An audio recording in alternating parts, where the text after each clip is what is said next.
45। आपका अवचेतन मन मानसिक अवरोधों को कैसे हटाता है। अगर आपके सामने कोई कठिन स्थिति आ जाए और आपको रास्ता स्पष्ट न दिख रहा हो, तो आप क्या कर सकते हैं। समाधान समस्या के भीतर ही होता है।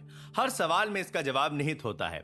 आपके अवचेतन मन की असीमित बुद्धिमत्ता सब कुछ जानती है और सब कुछ देखती है।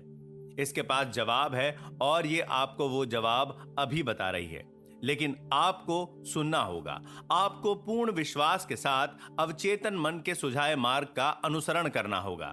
जब आप इस नए मानसिक दृष्टिकोण को हासिल कर लेते हैं कि आपके भीतर का रचनात्मक ज्ञान सुखद समाधान सुझा रहा है, तो फिर आपको वो जवाब मिल जाएगा जिसे आप खोज रहे हैं। और आश्वस्त रहें कि इस तरह का मानसिक दृष्टिकोण आपके सभी कामों में व्यवस्था, शांति और अर्थ लाएगा।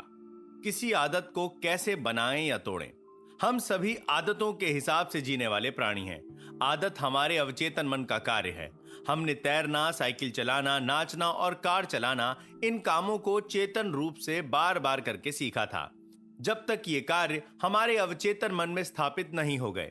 फिर अवचेतन मन की आदत ने उस काम को अपने जिम्मे ले लिया। इसे कई बार दूसरी प्रकृति भी कहा जाता है, यानी हमारी पहली प्रकृति के चिंतन और क्रिया पर अवचेतन मन की प्रतिक्रिया। अगर हम अपनी खुद की आदतें बनाते हैं, तो इसका मतलब है कि हम अच्छी या बुरी आदतें चुनने के लिए स्वतंत्र हैं।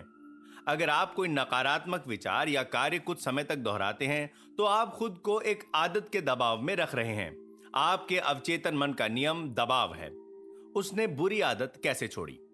जब बॉब जे मेरे पास आया तो वो बहुत निराश था। उसने मुझसे कहा, शराब मेरी नौकरी, पत्नी और परिवार को पी गई। मेरी पत्नी मुझसे फोन पर भी बात नहीं करती है। वो मुझे अपनी बेटी से मिलने भी नहीं देती है। मैं नहीं जानता कि क्या करूं। मैंने पूछा, क्या आपने शराब छोड़ने की कोशिश की है। स्पष्ट है की है, उसने कहा, बहुत बार, और मैंने छोड़ी भी है कुछ समय के लिए, लेकिन मन बेकाबू हो जाता है और मैं 2 सप्ताह तक लगातार नशे में डूबा रहता हूं। यह भयंकर है। उस दुर्भाग्यशाली व्यक्ति के साथ ऐसा बार बार हुआ। उसे एहसास था कि लगातार पीना उसकी आदत बन चुकी है और वो जानता था कि उसे इस आदत को बदलकर एक नई आदत शुरू करनी थी। इच्छाओं को दबाने की कोशिश से हालत सुधरने के बजाय बिगड़ती जा रही थी। उसकी लगातार असफलताओं ने उसे विश्वास दिला दिया कि वो असफल है और उसके पास अपनी इच्छा को नियंत्रित करने की शक्ति नहीं है। शक्तिहीनता के इस विचार ने उसके अवचेतन मन पर जबरदस्त दबाव के रूप में काम किया। इस कारण उसकी कमजोरी बढ़ गई और उसका जीवन असफलताओं का सिलसिला बन गया। मैंने उसे चेतन और अवचेतन मन के कार्यों में तालमेल बैठाना सिखाया। इन दोनों के सहयोग से अवचेतन मन में बोई गई इच्छा या विचार साकार हो जाता है। उसका तार्किक मन सहमत था कि अगर उसकी आदत के पुराने मार्ग ने उसे मुश्किल में डाल दिया है, तो वो चेतन रूप से स्वतंत्रता, संयम और मानसिक शांति का नया मार्ग बना सकता है। वो जानता था कि हालांकि उसकी विनाशक आदत अब स्वचालित बन गई है, लेकिन उसने इसे सचेतन विकल्प चुनकर खुद बनाया था। उसे एहसास था कि अगर उसने अपनी कंडीशनिंग नकारात्मक कर ली है, तो वो इस कंडीशनिंग को सकारात्मक भी बना सकता है।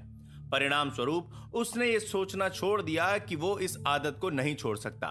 उसने एक स्पष्ट समझ हासिल की कि उसके अपने विचार के अलावा उसके उपचार में कोई बाधा नहीं है। इसलिए बहुत ज्यादा मानसिक प्रयत्न या मानसिक दबाव की कोई जरूरत नहीं है। उसकी मानसिक तस्वीर की शक्ति। बॉब ने अपने शरीर को शिथिल करने का अभ्यास किया और मनन की निष्क्रिय अवस्था में पहुंच गया। फिर उसने ये जानते हुए मस्तिष्क में इच्छित परिणाम की तस्वीर भरी कि उसका अवचेतन मन सबसे आसान तरीके से इसे साकार कर सकता है। उसने कल्पना की कि उसकी बेटी उसे गले लगाते हुए उसका स्वागत कर रही है और कह रही है, ओ डैडी, कितना अच्छा हुआ कि आप दोबारा घर लौट आए। नियमित रूप से सुनियोजित तरीके से वो इस तरह से बैठकर मनन करता रहा। ध्यान भटकने पर उसने तत्काल अपनी बेटी की मानसिक तस्वीर याद करने की आदत डाल ली। उसकी मुस्कान के साथ और उसके घर का दृश्य जो बेटी की चहकती आवाज से जीवंत था। इस सब से उसके दिमाग की दोबारा कंडीशनिंग हो गई। वो एक क्रमिक प्रक्रिया थी। उसने उसे जारी रखा। वो लगा रहा क्योंकि वो जानता था कि देर सवेर वो अपनी अवचेतन मन में आदत का नया पैटर्न बना लेगा। मैंने उसे बताया कि वो अपने चेतन मन को कैमरे की तरह मान सकता है, जबकि उसका अवचेतन मन वो संवेदनशील प्लेट है जिस पर वो तस्वीर की छाप छोड़ता है।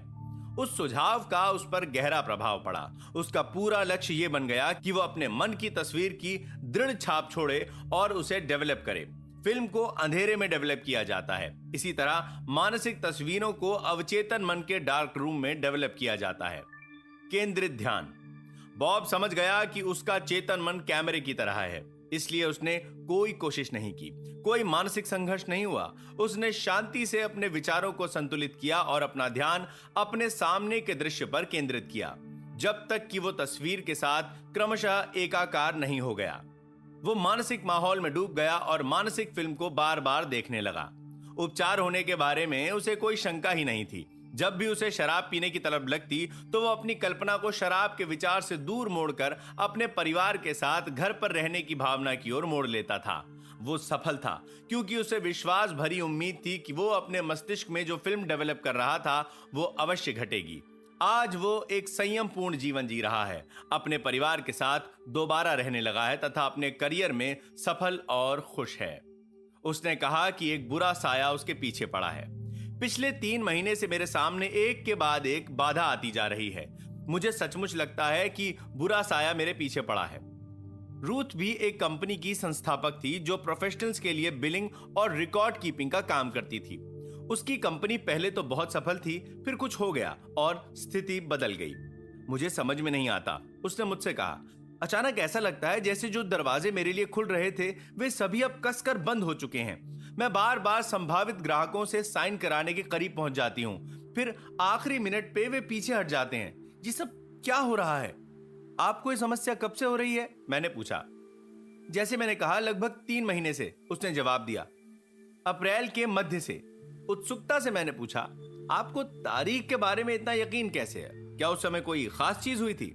उसने कहा कि ऐसा कुछ नहीं हुआ, पर मेरा यकीन मानिए, मैं एक दंत चिकित्सक को ग्राहक बनाने की कोशिश कर रही थी। मैंने उसे बताया कि अगर मेरी कंपनी उसका सारा कागजी काम संभाल लेगी तो उसका कितना समय, मेहनत और पैसा बचेगा। उसे इस बात में समझदारी दिखी और उसने मौखिक सहमति दे दी। लेकिन जब मैंने उसे डाक से अनुबंध भेजा तो पहले तो उसने आनाकानी की, फिर पीछे हट गया। उससे मुझे बहुत क्रोध आया। और उसके बाद? मैंने पूछा। उसके बाद ये बार बार होने लगा, रूथ ने कहा। एक पल के लिए उसने अपनी आंखें ढक लीं। बुरा साया मेरे पीछे पड़ा है, कोई दूसरा कारण ही नहीं है। हाँ है, मैंने उससे कहा और उसे समझाया कि दंत चिकित्सक के प्रति उसके क्रोध और द्वेष ने उसे यह अवचेतन विश्वास दिला दिया कि उसके अन्य संभावित ग्राहक भी बाद में पीछे हट जाएंगे। इस विश्वास ने कुंठा, शत्रुता और बाधाओं का पैटर्न बना दिया। उसने अपने मन में आखिरी मिनट में अनुबंध कैंसिल होने की आशंका बना ली। एक बार जब उसके अवचेतन मन पर यह छाप पड़ गई तो ये उन परिस्थितियों को उत्पन्न करने लगा जिनका उसे भय था। हर असफलता इस विश्वास को दृढ़ बनाती चली गई कि वो असफल होने के लिए बाध्य है। उसने एक दुष्चक्र बना लिया था। बातचीत के दौरान रुथ को समझ आने लगा कि समस्या उसके अपने मस्तिष्क में थी। उसे एहसास हो गया कि इलाज तभी हो सकता है जब वो अपने मानसिक दृष्टिकोण को बदले। वो इस तरीके से मनन करने लगी। मुझे एहसास है कि मैं अपने अवचेतन मन की असीमित बुद्धिमत्ता के साथ एकाकार हूं, जो किसी बाधा, मुश्किल या विलंब को नहीं जानती। मैं सर्वश्रेष्ठ की सुखद उम्मीद में जीती हूं। मेरा गहन मन मेरे विचारों पर प्रतिक्रिया करता है। मैं जानती हूं कि मेरे अवचेतन की असीमित शक्ति का काम रोका नहीं जा सकता। असीमित बुद्धिमत्ता जो भी शुरू करती है उसे हमेशा सफलतापूर्वक पूरा करती है। रचनात्मक ज्ञान मेरे माध्यम से काम करके मेरी सारी योजनाओं और उद्देश्यों को पूरा करता है। मैं जो भी शुरू करती हूं उसे सफलता से पूरा करती हूं। जीवन में मेरा लक्ष्य अद्भुत सेवा देना है और मैं जिनके भी संपर्क में आती हूं वे मेरी सेवाओं से धन्य हो जाते हैं। मेरे सभी काम दैवी विधान में पूर्ण परिणति तक पहुंचते हैं। उसने ये प्रार्थना हर सुबह ग्राहकों से मिलने जाने से पहले दोहराई। उसने हर रात सोने से पहले भी ये प्रार्थना दोहराई। कुछ ही समय में उसने अपने अवचेतन मन में एक नई आदत का पैटर्न बना लिया। जल्द ही वो एक बार फिर से संभावित ग्राहकों को कंपनी के सौदों पर साइन कराने में सफल होने लगी। अब वो बुरे साय का शिकार होने के सभी विचार भूल चुकी थी।